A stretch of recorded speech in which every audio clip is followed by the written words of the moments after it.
Setiap binatang dalam dunia hewan memiliki karakter unik masing-masing, termasuk juga penerimaan mereka terhadap kehadiran manusia. Saat ini, kita biasa melihat banyak kucing yang jinak.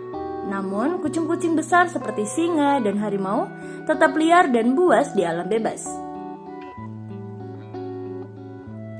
Kita juga biasa melihat kuda yang jinak. Namun, jarang sekali kita lihat ada zebra yang jinak. Mengapa demikian? Nah, pertanyaan lebih detailnya, mengapa tidak semua binatang bisa dijinakkan oleh manusia? Dan berikut adalah penjelasannya yang dikutip dari nationalgeographic.grid.id.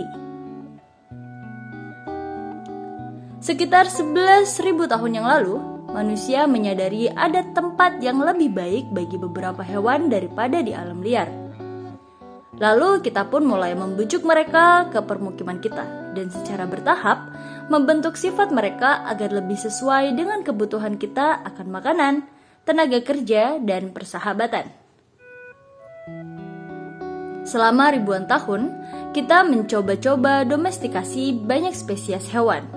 Tetapi hanya beberapa, terutama sapi, kambing, domba, ayam, kuda, babi, anjing, dan kucing yang telah membuktikan diri mereka sangat berguna sehingga mereka telah kita bawa ke seluruh dunia, berkembang hampir dimanapun manusia hidup. Namun, kenapa hanya hewan-hewan itu? Mengapa tidak badak, harimau, zebra, atau salah satu dari ratusan makhluk lain yang tampaknya cocok? Menurut ahli fisiologi dan geografi evolusioner George Diamond, dalam bukunya yang terkenal Guns, Germ, and Steel, sebagaimana yang dikutip Life Science dan 6 kriteria yang harus dipenuhi hewan untuk domestikasi. Banyak spesies yang mendekati, tetapi sangat sedikit yang cocok. Pertama, hewan peliharaan tidak bisa pilih-pilih makanan. Hewan-hewan ini harus dapat menemukan cukup makanan di dalam dan di sekitar permukiman manusia untuk bertahan hidup. Hewan herbivora seperti sapi dan domba harus bisa mencari makan di rumput dan makan kelebihan pasokan biji-bijian kita. Karnivora seperti anjing dan kucing harus rela mengais-ngais kotoran dan sisa-sisa manusia. Keduanya hanya hewan yang mencapai kedewasaan dengan cepat relatif terhadap rentang hidup manusia yang layak dipertimbangkan.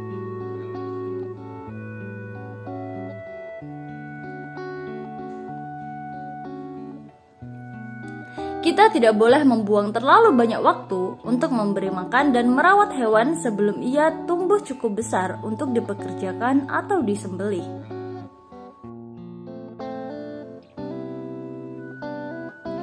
Kegagalan untuk memenuhi persyaratan ini mencegah gajah mencapai domestikasi yang luas. Gajah dapat dijinakkan dan merupakan pekerja yang baik, tetapi membutuhkan waktu 15 tahun untuk mencapai ukuran dewasa. Ketiga, spesies peliharaan harus bersedia berkembang biak di penangkaran. Makhluk yang bersifat teritorial saat berkembang biak, seperti kijang, tidak dapat dipelihara di kandang yang ramai.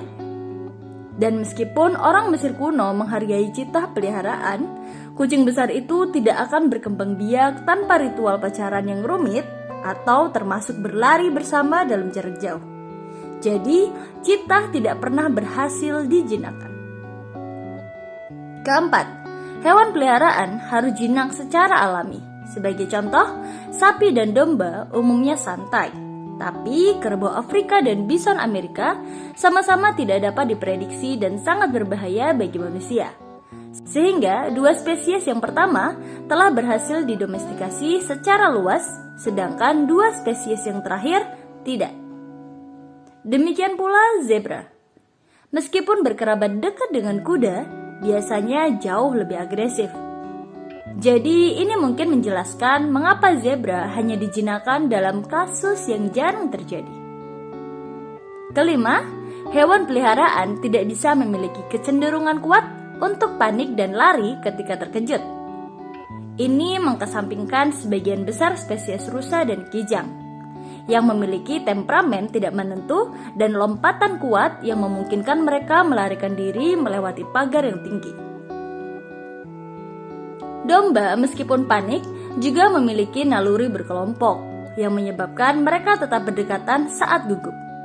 Ini berarti mereka dapat digiring. Dan terakhir, kecuali kucing, semua hewan peliharaan utama menyesuaikan diri dengan hierarki sosial yang didominasi oleh kepemimpinan yang kuat.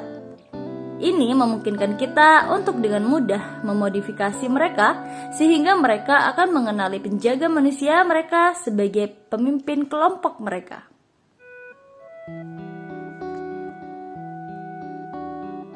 Dan itulah viewers, mengapa tidak semua binatang bisa dijinakkan oleh manusia. Sekian video kali ini. Jika kalian suka dengan videonya, jangan lupa klik like, komen, dan subscribe, serta hidupkan lonceng notifikasinya agar tidak ketinggalan video selanjutnya dari kami. Terima kasih dan sampai jumpa.